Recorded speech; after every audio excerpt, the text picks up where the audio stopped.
Good morning, good afternoon, and hello.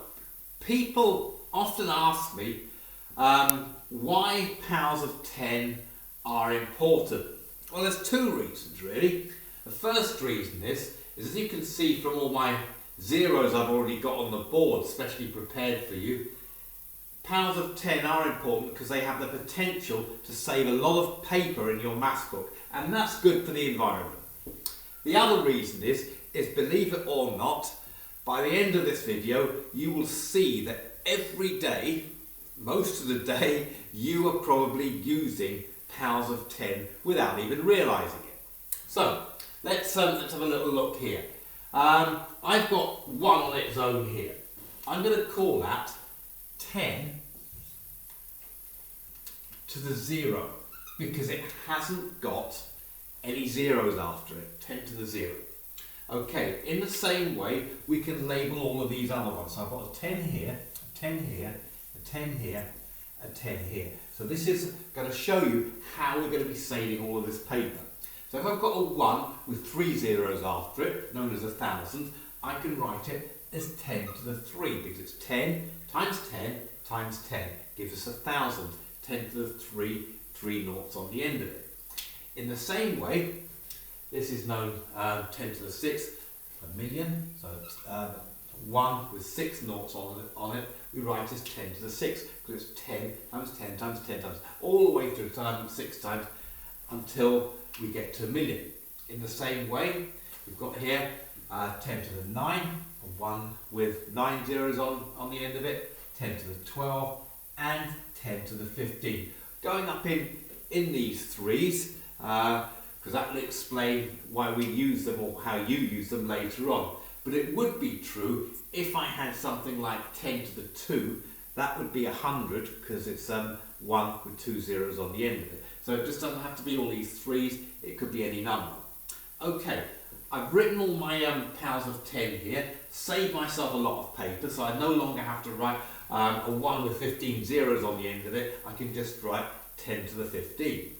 Now, where does that come in to where you use these? Well, it all links into mobile phones and data.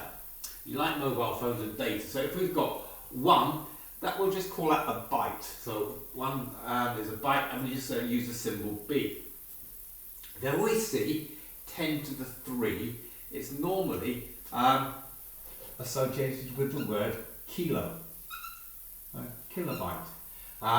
It could be kilograms, because it's 1,000 grams to make a kilogram. It could be kilometres, which is 1,000 metres. And the thing with 10 to the 3, we use it in everyday life with the word kilo in front of it, and that's why 10 to the 3 is important. But we'll go back to bytes, kilobytes. Okay, then we go on to 10 to the 6, which is a million, and we call that one a megabyte. So you might have seen that one either on computers or data with your phones, and we refer to that as MB.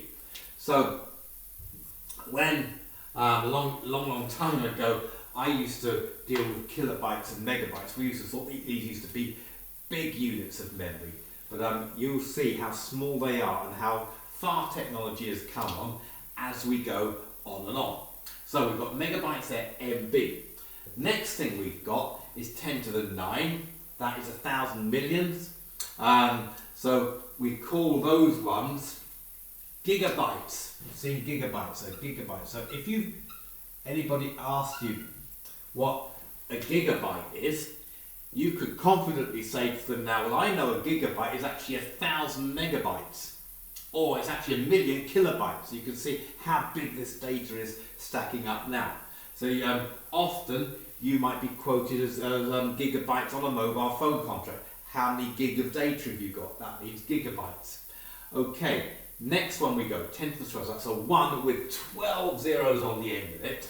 Now, these are commonly used in external hard drives, and they're called terabytes,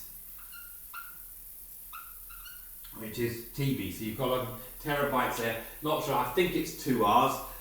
Correct me if it's only 1 R. Terabytes TB. So a terabyte then is actually 1,000 gigabytes which in turn is going to be 1,000,000 megabytes. So that's 1,000,000 millionths of terabyte. Okay, a lot of data that you could fit on things like external hard drives. Now, one for the future now. We haven't got there yet, but I'd imagine we'll be hearing about these sorts of things possibly in 5 or 10 years' time. They're going to be called petabytes or petabytes. I don't know, petabytes, petabytes, but you don't spell them like Peter, you spell them P-E-T-A. So petabyte, petabyte, and they'll be known then as PB. And those are 10 to the 15. So that's something to keep your eye out for in the future. So, powers of 10. Easier to write them in this form here, rather than wasting all of our paper. And this is how we use our powers of 10 every day in real life.